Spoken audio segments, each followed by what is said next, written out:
नमस्कार दोस्तों। देश ने आज पहली बार एलएसी के पास गलवान वैली में चीनी सेनाओं की बड़े पैमाने पर तैनाती की सैटेलाइट तस्वीरें देखी हैं।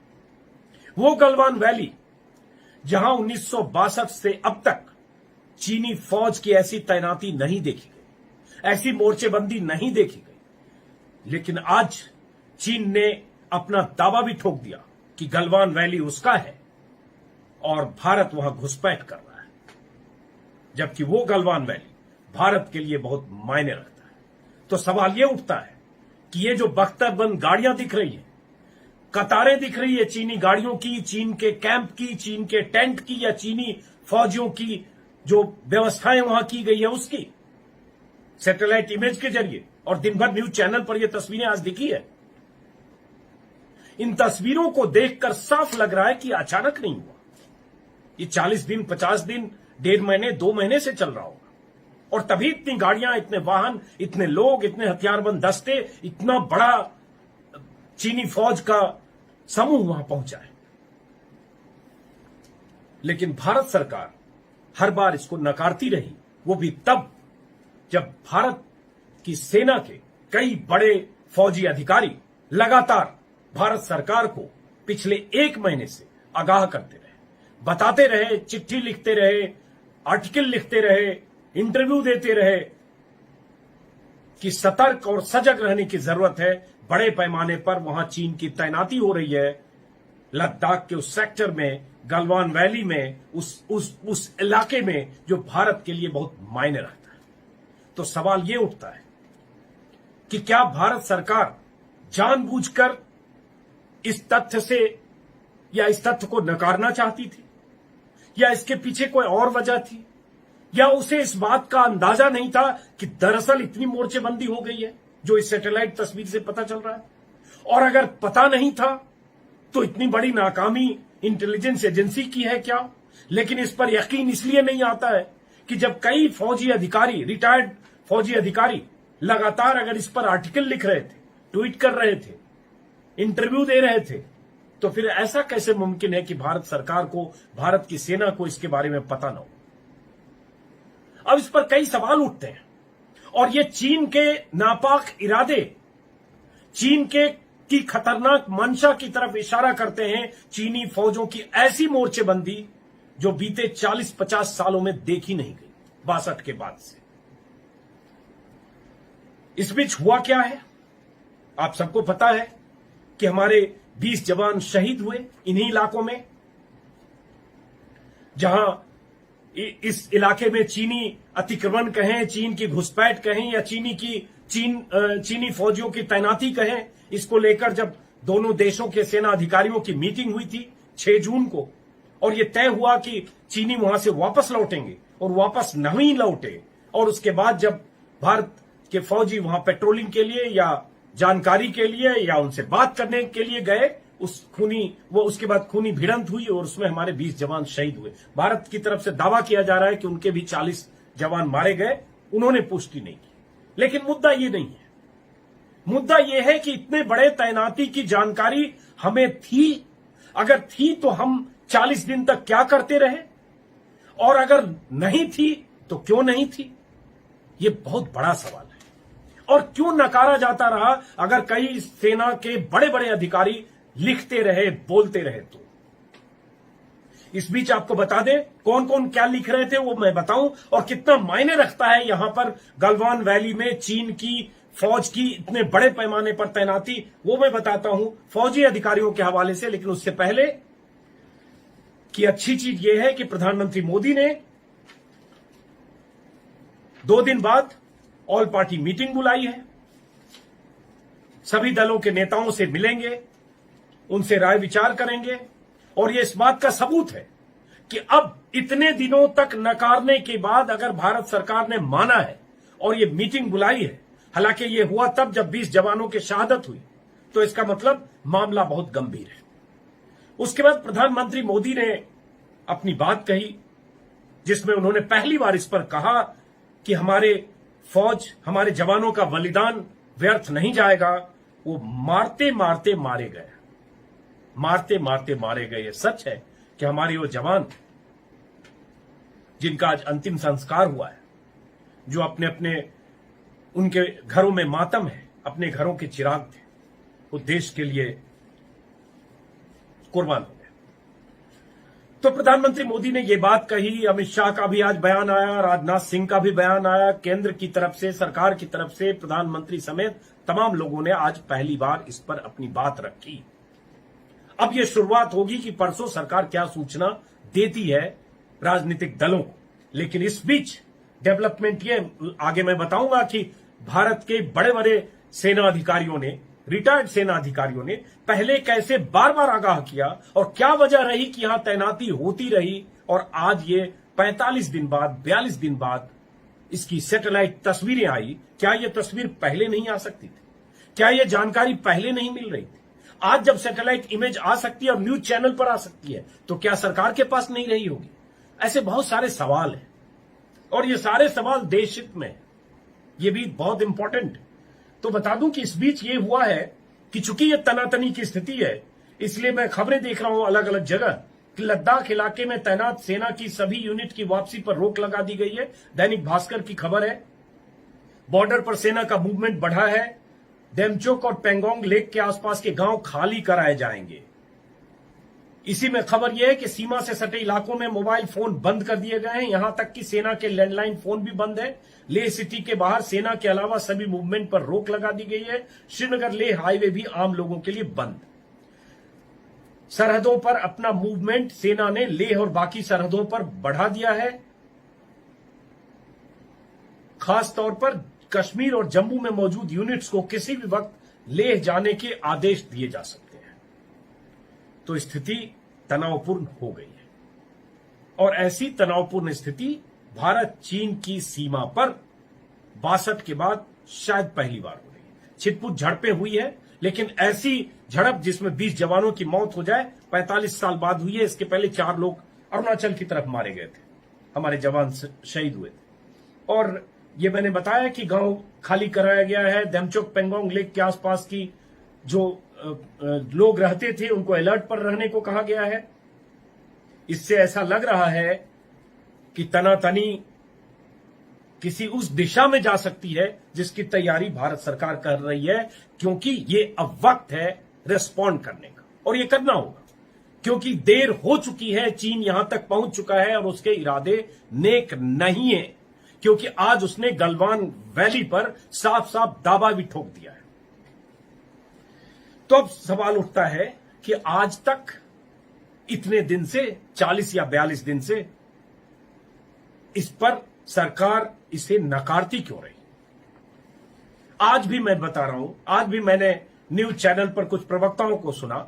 शाहनवाज हुसैन एक चैनल पर बात कर रहे थे, उनसे किसी दूसरी पार्टी के प्रवक्ता ने बोला कि गलवान वैली में वो जम गए हैं, एलएसी के इस पार आ गए हैं, चीनी हमारी जमीन पर उन्होंने कब्जा कर लिया है। साफ साफ शाहनवाज हुसैन ने कहा ये बातें गलत है, वो एलएसी के उस पार हैं, हमारा 1 इंच भी उन्होंने कब्जा नहीं किया है। यही सैटेलाइट इमेज के जरिए बताने वाले कुछ चैनल पर भी यही बताया जा रहा है। वो एक पहलू है, लेकिन एक पहलू तो कम से कम सब मान रहे हैं कि दोनों तरफ जो मोर्चेबंदी है, सेनाओं की तैनाती है, उसमें हमसे कई गुना ज्यादा सेना चीन की तरफ है और उस वैली में है, जो स्ट्रेटेजिक पॉइंट से भारत के लिए बहुत मायने रखता है। अब आगे बताते हैं वो क्यों मायने रखता है और क्यों फौजी अधिकारी, जो रिटायर्ड फौजी अफसर क्या कहते रहे, जिसे सरकार ने कभी नहीं माना। इस बीच एक चीज और हुई कि आज जो विदेश मंत्री हैं जयशंकर, उन्होंने बात की चीनी विदेश मंत्री से, काउंटर पार्ट से। उसके पहले उन्होंने यह भी माना कि गलवान वैली में जो हुआ चीन की साजिश थी, उन्होंने स्वीकार किया।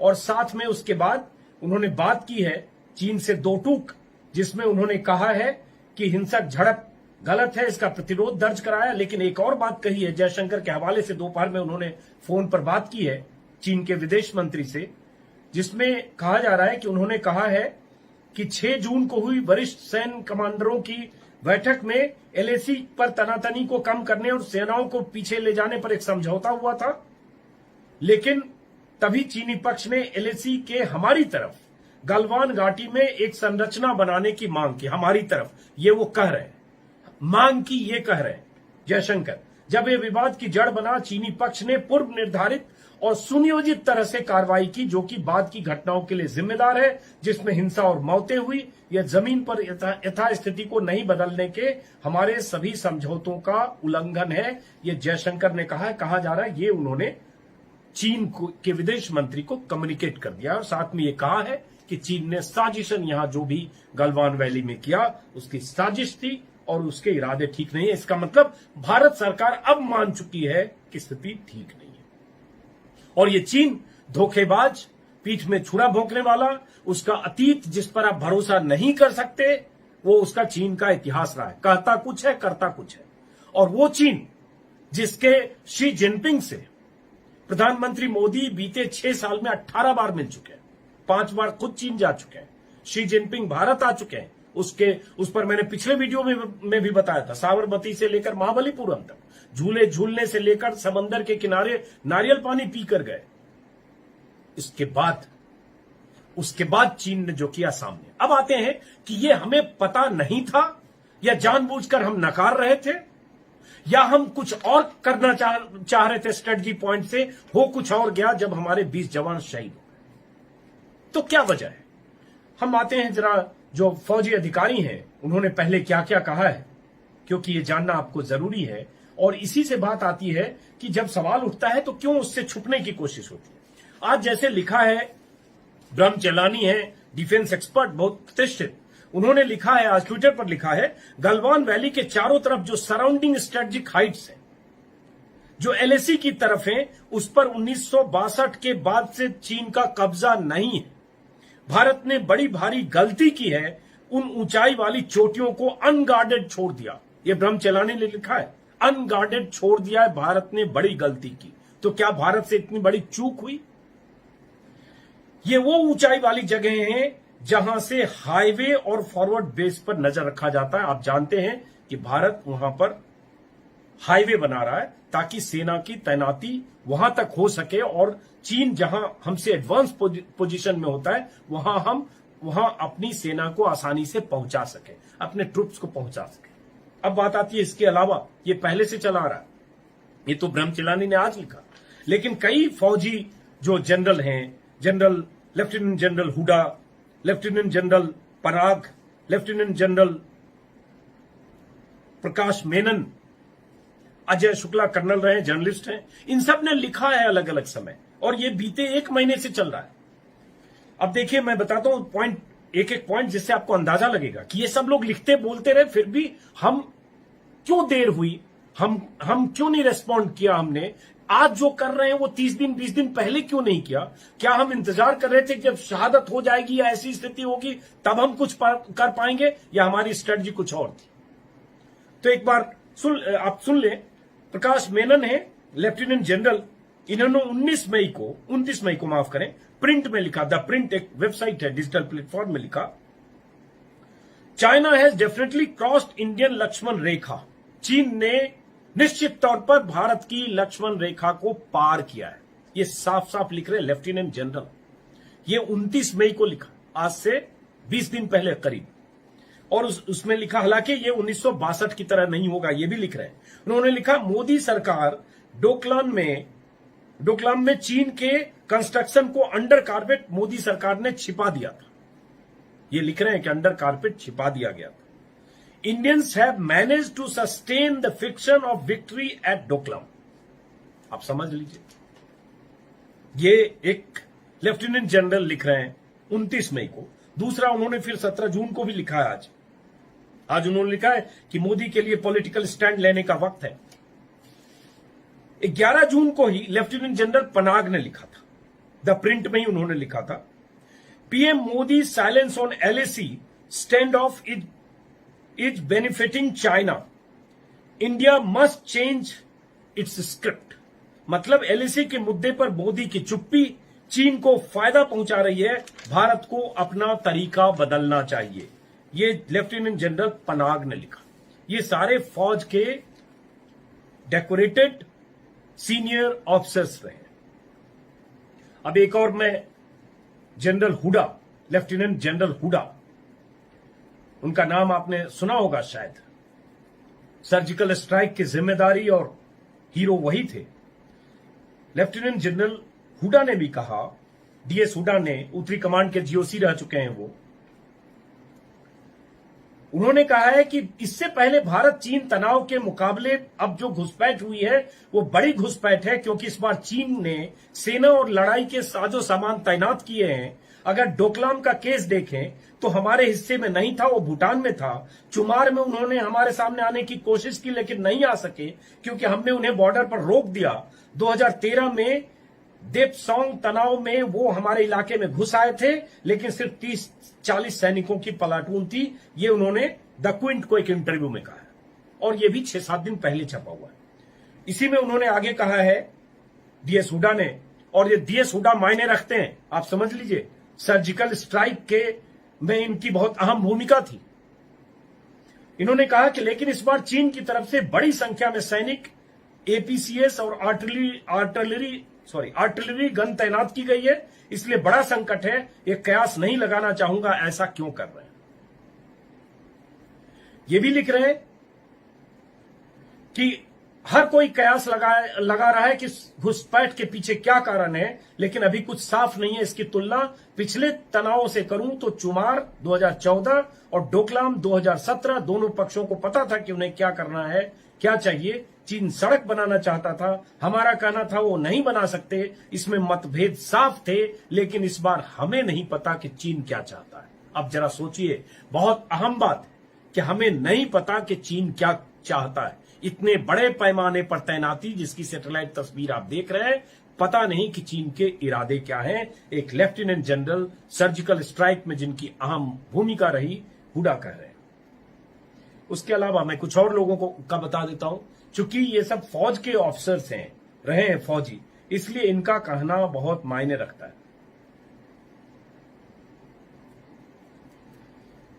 अब retired lieutenant general HS Panag ने कहा कि चीन ने भारत के 40 वर्ग किलोमीटर हिस्से पर कब्जा किया। इन्होंने कहा 1962 के बाद line of actual control LAC Pangong lake के फिंगर 8 के पश्चिम से जाती है। Indo Tibetan border police finger 8 में पेट्रोलिंग करती थी। हमारे इस दावे को 1962 से चुनौती नहीं दी गई। हालांकि इसको लेकर पीएलए ने कई बार अपना मत बदला है, लेकिन उनके मुताबिक सैटेलाइट इमेज बताती है कि पीएलए सेना ने फिंगर 4 से फिंगर 8 तक के हिस्से पर कब्जा कर लिया था। ये जनरल पनाग बोल रहे हैं। जनरल पनाग उत्तरी कमांड के कमांडिंग इन चीफ रहे हैं। वो कहते हैं आगे, फिंगर 4 से फिंगर 8 में करीब 8 किलोमीटर का हिस्सा आता है। झील के, पेंगोंग झील की बात हो रही है, उसके उत्तरी हिस्से के बीच की आईटीबीपी पोस्ट को नजरअंदाज करते हुए ऊंचाई पर कब्जा कर लिया गया। इसका मतलब है कि चीन ने 35 से 40 वर्ग किलोमीटर के हिस्से पर कब्जा कर लिया। अब आप समझते जाइए, ये सारी चीजें पहले लिखी बोली जा रही है पिछले 20-25 दिनों से। इसी में आगे कहते हैं जनरल पनाग, इस मामले में मेरा मानना है कि हमारे जैसे नहीं, ये तो सतीश दुआकर, उन्होंने कहा, जनरल पनाग कहते चीनी सेना ने भारतीय हिस्से पर कब्जा कर लिया। कई सारे रिटायर्ड अफसर हैं जो मानते हैं कि सरकार को इसके बारे में जानकारी देनी चाहिए। खैर, तो ये कई अफसरों के हवाले से आपने सुना, प्रकाश मेनन, जनरल पनाग, जनरल हुडा, अजय शुक्ला भी यही बात लगातार कह रहे हैं। और उसके बाद बात आती है कि फिर सरकार की तरफ से बार बार ये कहना कि ऐसी कोई बात नहीं है। एक मैंने देखा अभी कि टेलीग्राफ अखबार में छपा हुआ है कि एएनआई को इंटरव्यू में कहा था, जो आर्मी चीफ हैं, उन्होंने 10 दिन पहले कहा था, 10 या 12 दिन पहले इंटरव्यू में कहा कि अभी ऐसी कोई बात नहीं है, वहां यथास्थिति बरकरार है, ऐसा कुछ नहीं हुआ है। और टेलीग्राफ ने छापा है डेडली प्राइस ऑफ डिनाइल करके।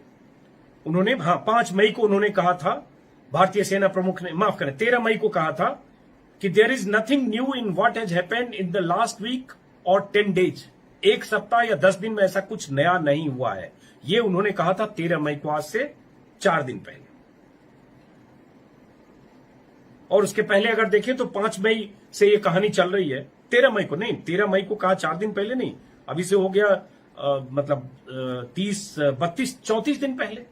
और 5 मई से कहा जा रहा है कि चीनी सेना की वहां इस तरह से घुसपैठ हुई या इस तरह से तैनाती और मोर्चेबंदी हुई। 13 मई को भारत की तरफ से इसका खंडन किया गया, उसके बाद भी बार बार खंडन किया गया। खंडन तो मैंने कहा कि अभी जो बीजेपी के सारे प्रवक्ताओं ने चैनलों पर आज दिन भर किया है कि 1 इंच हमारी तरफ नहीं आए, वो उस तरफ है। हाँ, उन्होंने तैनाती बड़े पैमाने पर की है, आज माना है।